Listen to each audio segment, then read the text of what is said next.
तो नमस्कार, आदाब, सत श्री अकाल दोस्तों, स्वागत है आप सभी का क्रिकेट लाइन गुरु के यूट्यूब चैनल में। दोस्तों, अब वो घड़ी आ चुकी है जब तमिलनाडु प्रीमियर लीग का होगा फाइनल मुकाबला। भाई, लाइका कोवे किंग्स तो शुरुआत से ही फेवरेट बनी हुई थी। एकमात्र ऐसी टीम थी जिसने 7 में से 6 मुकाबले जीते थे लीग स्टेज के, और 10 में से ज्यादा यानी कि 12 पॉइंट्स के साथ वो क्वालिफाई करी थी प्लेऑफ्स के लिए और फाइनल में जगह बना ली। सेकंड पोजीशन पर टीम को हराकर आई ड्रीम तिरुपुर तामिजांस को उन्होंने हराया था और फिर उसके बाद सीधे फाइनल की टिकट कटाई। यहां पर जो पेचीदा स्थिति थी वो थी डिंडीगुल ड्रैगन्स की। भाई, डिंडीगुल ने चौथे पायदान पर रहकर प्लेऑफ्स के लिए क्वालिफाई किया। अब प्लेऑफ्स में क्वालिफाई करने के बाद भाई टीम ने सबसे पहले तो एलिमिनेटर राउंड में चेपक सुपर गिलीज को हराया और फिर उसके बाद क्वालिफाइड 2 में आई ड्रीम तिरुपुर तामिजांस जो कि सेकंड पोजीशन पर थे उनको हराकर फाइनल्स में पहुंची। 9 विकेट से मात दी थी सेकंड पोजीशन वाली टीम आई ड्रीम तिरुपुर तामिजांस को। तो कहीं ना कहीं डिंडीगुल ड्रैगन्स तो भाई जिस तरीके से रफ्तार पकड़ रही थी, लगा था कि डेफिनेटली वो फाइनल्स का टिकट काट सकती है। अब अगर हम बात करें इस अपकमिंग कॉन्टेस्ट की, तो दोस्तों एक और मजेदार फैक्ट है जो आपके समक्ष रखना चाहूंगा।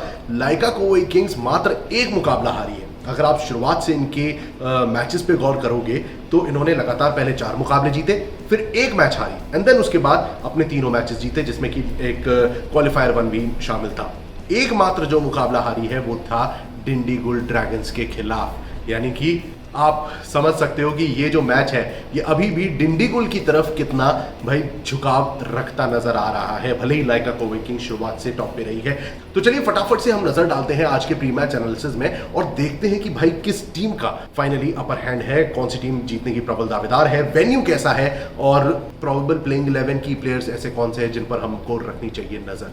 तो चलिए फटाफट से शुरुआत करते हैं भाई वेन्यू के साथ। दोस्तों, अगर हम बात करें एम चिदम्बरम स्टेडियम की जहां पे ये फाइनल मुकाबला हो रहा है, तो 139 मैचेस टोटल इस ट्रैक पर खेले जा चुके हैं। 72 मैचेस पहले बल्लेबाजी करते हुए और 65 मुकाबले सेकंड बैटिंग करने वाली टीम के नाम रहे हैं। अब यहां पर जो एकमात्र मैच इस सीजन में TNPL में हुआ है, वहां सेकंड बैटिंग करते हुए जीत दर्ज करी गई है टीम ने। 2 मैचेस टाई हुए हैं। 159 का एवरेज स्कोर है फर्स्ट बैटिंग करने वाली टीम का। हाईएस्ट स्कोर है चेन्नई सुपर किंग्स का, IPL का ही हाईएस्ट स्कोर आता है यहाँ पर 246 रन, और लोएस्ट स्कोर रहा है रॉयल चैलेंजर्स बेंगलुरु का 70 रन। स्कोरिंग पैटर्न पे भी एक बार नजर डाल लेते हैं। 150 से नीचे 53 बार स्कोर गया है। 150 से 169 के बीच 41 टाइम्स, 170 से 189 के बीच 23 टाइम्स और 190 प्लस स्कोर गया है 22 बार। तो ये है पूरा लेखा जोखा बल्लेबाजी के परिप्रेक्ष्य से एम चिदम्बरम स्टेडियम का। अगर बॉलर्स के प्रदर्शन की बात करें तो जो एकमात्र मुकाबला यहां पर खेला गया था उसमें 10 विकेट चटकाए गए थे। 4 विकेट पेसर्स ने और 6 विकेट स्पिनर्स की झोली में गिरे हैं। अब सबसे महत्वपूर्ण बात यह है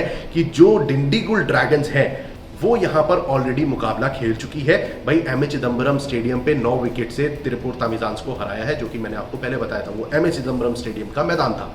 तो ये होती है बात भाई अभी तक वेन्यू की। हेड टू हेड कंपैरिजन की अगर हम बात करें तो 2023 और 2024 को दोनों को मिला के टोटल 3 मैचेस दोनों टीम्स के बीच हुए हैं।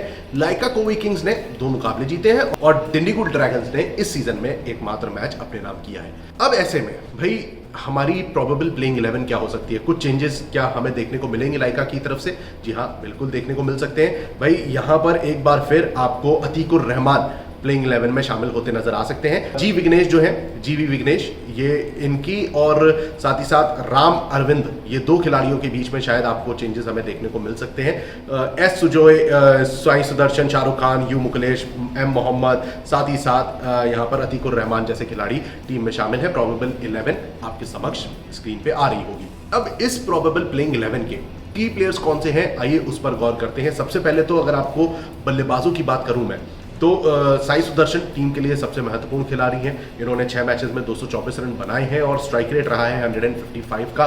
ही is one of the most dependable batter from Lyca Kovai Kings. अब इनको सपोर्ट मिलता है एक शानदार ऑलराउंडर या फिर कहे कप्तान का, शाहरुख खान, जिन्होंने 8 मैचेस में 222 रन बनाए हैं। 191 का स्ट्राइक रेट है और साथ ही साथ 12 विकेट भी इस दौरान इन्होंने चटकाए हैं। तो as an allrounder he can play a crucial role in this final match once again. रही बात तीसरे बल्लेबाज की तो वो हो सकते हैं यू मुकलेश, जिन्होंने 8 मैचेस में 195 रन बनाए हैं। 123 का स्ट्राइक रेट है। तो मेन यही वो 3 बल्लेबाज हैं जिन्होंने निरंतर अंतराल पर वही रन स्कोर करे हैं। गेंदबाजी में मैंने आपको शाहरुख खान का नाम तो दे ही दिया। अब इनको सपोर्ट मिलता है एम मोहम्मद का, जो कि 8 मैचेस में 9 विकेट चटका चुके हैं। अब कहीं ना कहीं भाई जटावेद सुब्रमण्यम, जय सुब्रमण्यम जो है वो भी पिक्चर में आते नजर आते हैं क्योंकि इन्होंने 8 विकेट चटकाए हैं इन 8 मैचेस 6.1 की इकोनॉमी से। तो ये वो 5 खिलाड़ी हैं फ्रॉम लाइका कोवे किंग्स जिन्होंने टीम को हमेशा टॉप पर रखा है और इन्हीं की वजह से मेनली टीम यहां तक पहुंची है। अब इनके ओपोनेंट्स की अगर हम बात करें, और दोस्तों यहां पर आप वेन्यू को जरूर ध्यान में रखना, एमए चिदम्बरम स्टेडियम है, स्पिन फ्रेंडली ट्रैक होने वाला है और उसको मद्देनजर रखते हुए भाई यहां पर जब आप टीम पर नजर डालते हो डिंडीगुल ड्रैगन्स की तो आपको 2 खिलाड़ी दिखाई देंगे, वरुण चक्रवर्ती और आर अश्विन। ये 2 खिलाड़ी जिनको आईपीएल का भरपूर भाई एक्सपीरियंस है इस ट्रैक पर खेलने का, और जिस तरीके की इन्होंने गेंदबाजी पिछले मैच में करी है, लास्ट मैच में यहाँ पर, उसको मद्देनजर रखते हुए डिंडीगुल ड्रैगन्स का जो बॉलिंग अटैक है वो काफ़ी ज़्यादा सॉलिड है। इनके पास अगर आप, जैसे मैंने बोला भाई, R Ashwin as an allrounder भी ये कारगर साबित हो सकते हैं। 9 मैचेस में इन्होंने 200 रन बनाए हैं, 166 का स्ट्राइक रेट है और साथ ही साथ इन्होंने अगर आप देखें तो 9 विकेट भी चटकाए हैं। और इन्हें यहाँ पर गेंदबाजी में सपोर्ट मिलता है वरुण चक्रवर्ती का, जो कि 9 मैचेस में 10 विकेट चटका चुके हैं 6.6 की इकोनॉमी के साथ। अब इन 2 बॉलर्स के साथ साथ एक गेंदबाज और है और वो है संदीप वॉरियर जिन्होंने 9 मैचेस में 10 विकेट लिए हैं 6.9 की इकोनॉमी की मदद से। इन 3 गेंदबाजों के साथ साथ अब एक बार नजर हम प्लेइंग 11 पर भी डाल लेते हैं। दोस्तों विमल कुमार, शिवम सिंह, बाबा इंद्रजीत, भूपति कुमार, एस दिनेश, रविचंद्रन अश्विन, ये खिलाड़ी हैं जो कि बल्लेबाजी करने की काबिलियत रखते हैं। अब इनमें टॉप ऑर्डर काफी सॉर्टेड रहा है थ्रू आउट द टूर्नामेंट। अगर आप देखो, चाहे डिंडीगुल हारी हो या जीती हो, शिवम सिंह का नाम हमेशा टॉप पे रहा है। इन्होंने 9 मैचेस में 360 रन बनाए हैं, 134 का भले ही स्ट्राइक रेट है लेकिन टीम के लिए इन्होंने रन स्कोर करे हैं। साथ ही साथ यहां पर आ जाते हैं बाबा इंद्रजीत जिन्होंने 9 मैचेस में 254 रन बनाए हैं और स्ट्राइक रेट रहता है 141 का। तो जैसा मैंने बोला, आर अश्विन, फिर उसके बाद बाबा इंद्रजीत और शिवम सिंह, ये तीनों ही खिलाड़ी इंपॉर्टेंट है।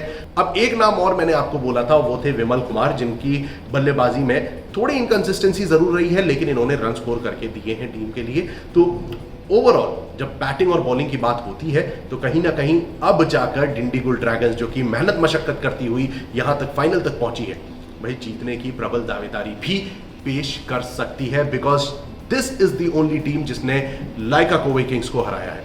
और कहीं ना कहीं अब जाकर भाई फाइनल्स में एक बार फिर लाइका कोवे किंग्स को भाई मात देने की काबिलियत रखती है। दोस्तों इस पूरे एनालिसिस को सुनने समझने के बाद आपकी क्या प्रतिक्रिया है भाई? कमेंट सेक्शन खुला हुआ है, आइए करते हैं गुफ्तगू। लेकिन उससे पहले भैया तत्काल प्रभाव से सब्सक्राइब का जो बटन है वो आप दबा दीजिए, जिससे आप कोई भी वीडियो क्रिकेट से जुड़ी मिस ना करें और साथ ही साथ नोटिफिकेशन की घंटी बजाना ना भूलिए।